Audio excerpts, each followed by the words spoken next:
Bonjour mes amis, nous revenons à ce merveilleux et saint livre, Le poignard dans la plaie, qui a été écrit en 2016.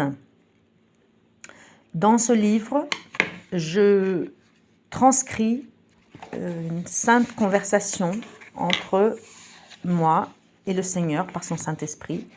Donc j'ai eu la grâce extraordinaire de pouvoir, le Seigneur m'a accordé cela, de pouvoir poser des questions au Seigneur et que par son Saint-Esprit, il me réponde. Je sais que c'est très très difficile à croire, mais voilà, je vous demande juste d'écouter et que le Saint-Esprit vous éclaire à ce sujet. Voici la réponse que j'ai entendue par rapport à la question que j'ai posée. Mon Dieu, pourquoi m'as-tu abandonné ? Donc en Matthieu 27, versets 45-50, à midi, l'obscurité se fit sur tout le pays et dura jusqu'à 3 heures de l'après-midi. Vers 3 heures, Jésus cria avec force, « Élie, Élie, lema sabachthani » ce qui signifie « Mon Dieu, pourquoi m'as-tu abandonné ?» Quelques-uns de ceux qui se tenaient là l'entendirent et s'écrièrent, « Il appelle Élie !» L'un d'eux courut aussitôt prendre une éponge, la remplit de vinaigre et la fixa au bout d'un roseau. Puis il l'attendit à Jésus pour qu'il boive. Mais les autres dirent, « Attends, nous allons voir si Élie vient le sauver. » Jésus poussa de nouveau un grand cri et mourut. Le Saint-Esprit parle. L'explication de ce cri est simple mais très profond, ma fille.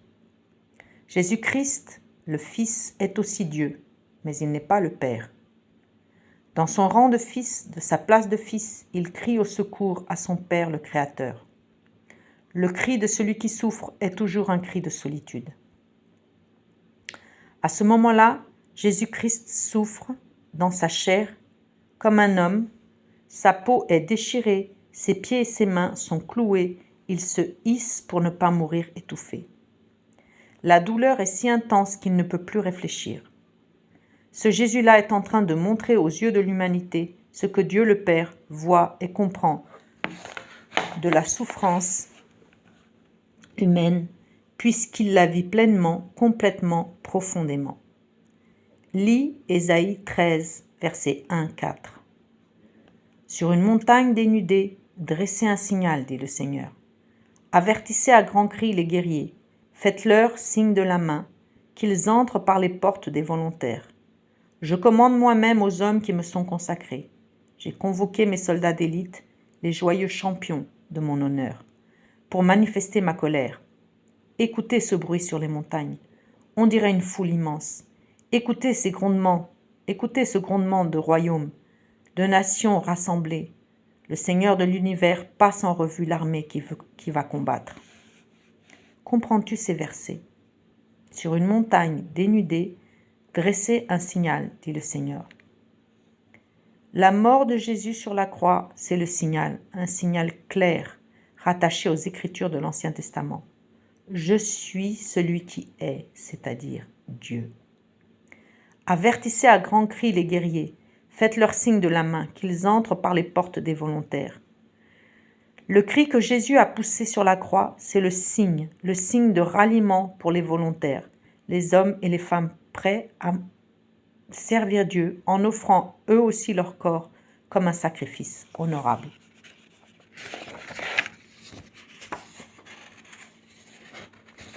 Excusez-moi.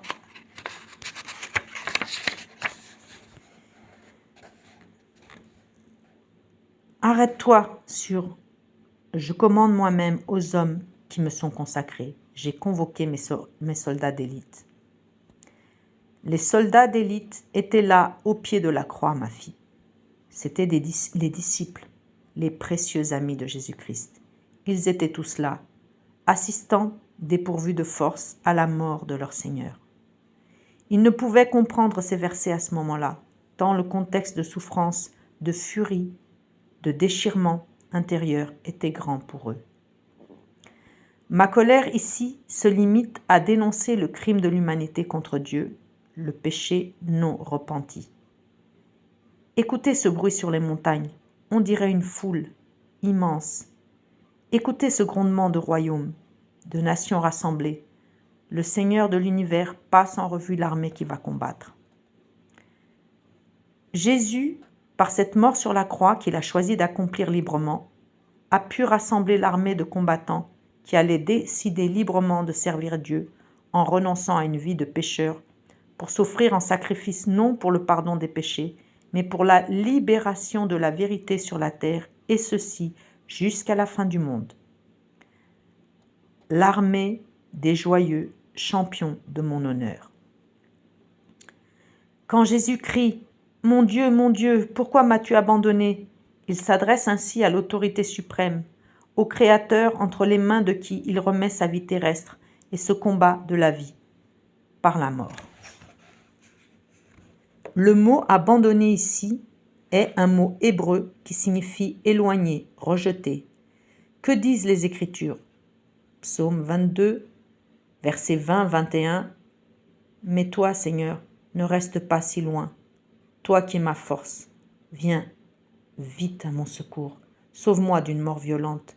Protège ma vie contre la dent de ces chiens. » Sauve-moi, crie Jésus. Ne t'éloigne pas, Père, reste près de moi. Nous combattons ensemble pour libérer ce peuple et je te veux tout près de moi. Pourquoi n'est pas une question à Dieu le Père. Comment cela se pourrait-il ? Jésus est intimement lié au Père. Romains 8, versets 36-37. À cause de toi, nous sommes exposés à la mort tout le long du jour. On nous traite comme des moutons qu'on mène à la boucherie. Mais en tout cela, nous remportons la plus complète victoire par celui qui nous a aimés. La victoire à la croix, c'est la victoire de la vie sur la mort. Jésus le sait parfaitement. Il sait qu'il est en train de remporter la plus complète victoire de tous les temps. Il est en train de mourir en héros et pas en victime.